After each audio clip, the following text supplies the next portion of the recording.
I think I would start by saying how sad it is that you don't know this wonderful story, a tragic story, but it's very wonderful. I would say that this was a man who was truly good and truly following the call that God had asked of him.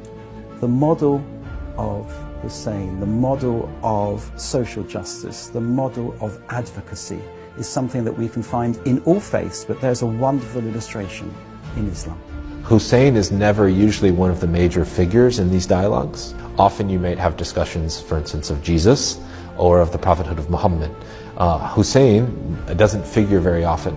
He was somebody who I think waited quite a number of years before he would even take up leadership, and I think that's something I see in Hussain's life, that he obviously had a sense of duty. Outside of the Islamic traditions, there's very little known about him.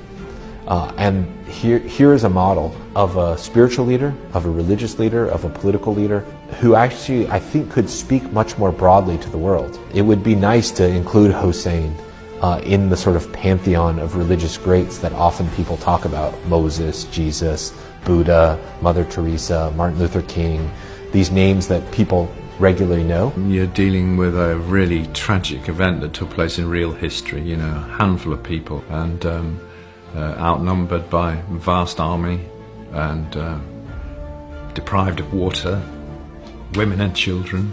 So it's a tragic, terrible story.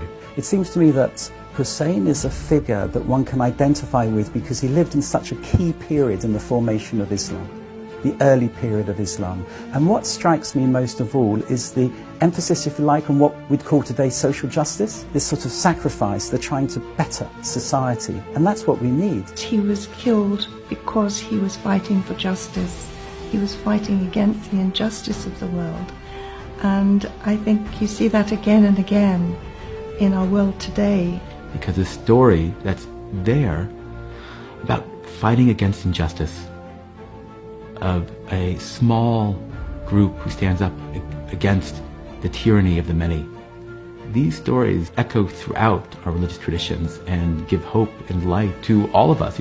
The Battle of Karbla is a tragic moment in the early Islamic tradition. It's a marker of a split that was beginning to burgeon that now went seemingly irreconcilably apart.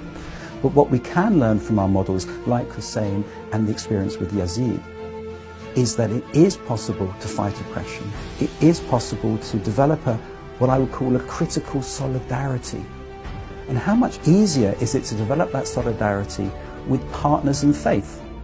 I might not have the same faith as you, but I'm a partner on the same journey as you. And I respect your position, I respect your faith, I respect your claim to truth.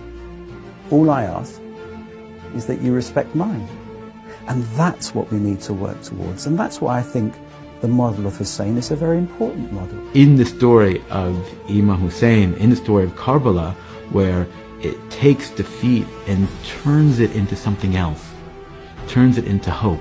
Because there is so much in that story that affects us in today's world, I think. It's speaking to us down the centuries and what is going on in the world today. There's so much in that story. He really is a model for all humankind, really. Imam Hussain goes at the behest of the people. We're with you. We're 10,000 strong. We're mighty. We're there with you. And then, in actuality, he is with his family and a few followers all alone. The impact of the story is that it's a historical tragedy, and any great any moment like that where people resist heroically is a powerful story that transcends its context. There's one thing that I do repeat in various ways. Kulla Yoman Ashura, Kulla Ardan Karbala. Every day is Ashura, every place is Karbala. And what this is saying is that every place has its moments when people have been oppressed and killed for standing up for freedom. And this kind of thing happens every day. It's happening today. It happened yesterday, it'll happen tomorrow, and it will carry on happening. The fact that to those in the Shia members, friends that I speak to, say, and now when we look back during Muharram and Ashura, we say, we would have been with you.